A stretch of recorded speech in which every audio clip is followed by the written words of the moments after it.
Businesses that have been hardest hit in hospitality, tourism or events, where Hamish was working, for instance, the JobKeeper scheme has indeed, as Faye says, been vital to keeping them afloat. So we wanted to know what they made of today's announcements and what it might mean for their futures.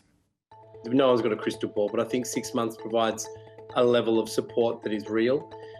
In regards to the reductions, I'm sure that this will be a slightly unpopular statement, but I agree with them. We need to view it in two separate packages. You know, the JobKeeper package that was announced was a stimulus package. It was there to actually rescue the economy as a wider, holistic sense and ensure expenditure and that those dollars kept circulating. This next level, we need to view as a business survival package. This is about how to get businesses through the next tough 6 months and taper off the support that's been required. I think it is an appropriate thing to means test the businesses. It's a health check on who needs it.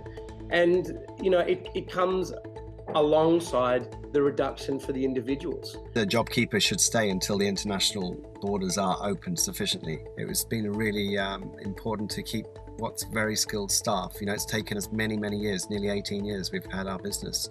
So to build up such a strong team, we don't take that for granted. With the announcements today with JobKeeper, we think, great, it's going to be extended. However, there is a real problem here because it's not really proportional.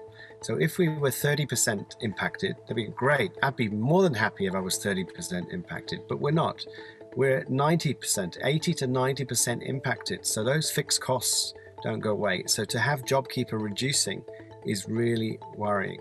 If we look at JobKeeper and what the positives and the negatives have been, the positives have certainly outweighed the negative. From a lot of business owners that I've spoken to, you know, it has made things a little bit harder in terms of getting people to come and work or new staff and things like that if they are receiving it. So I think the steps we're going to moving forward will actually really eliminate that side of it and make it a lot more positive for everyone involved. Wages are a small part of this, but it's the rent, it's the bills, it's the water, it's the insurance, and how we are going to actually build back that money once restrictions do lift. I do feel like it's kind of assuming that we're going to go back to opening up businesses. They're sort of just saying to us, oh, well, you know, you'll be up and running soon, which I think is a really optimistic assumption, especially within the fitness industry. Unless we do go into a hard lockdown and they eliminate the virus, we can't go back to business as normal. I am worried, and I think it would be unrealistic for me not to be.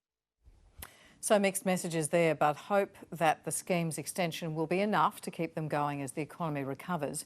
But what about those businesses that were close to failing before COVID hit and have only been kept alive through the government's support measures? Research released last month showed as many as 600 businesses that would normally have gone bust have been kept viable thanks to government payments, which means there could be a raft of bankruptcies when the support finally does end.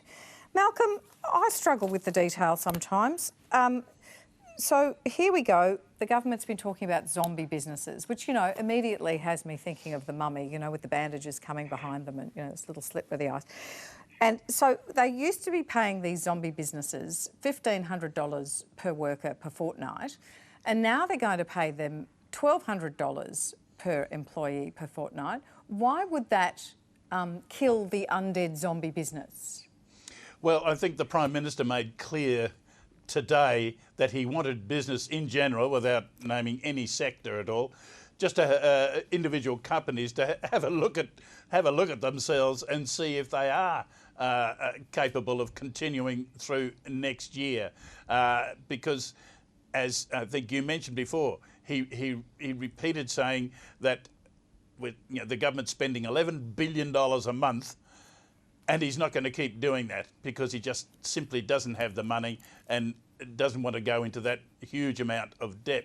So he's essentially calling for a self-purge, right, by companies who realise, well, no, we're not going to make it. Look, it was always the case that there were a significant number of companies that were never going to come out of this recession, and of those that did come out, a significant number of them would not have the same staff numbers as they did when they went into the recession. It's just an obvious fact. of corporate life or business life at the moment at these really difficult times. And the Prime Minister is asking companies to be a bit honest with themselves. Right.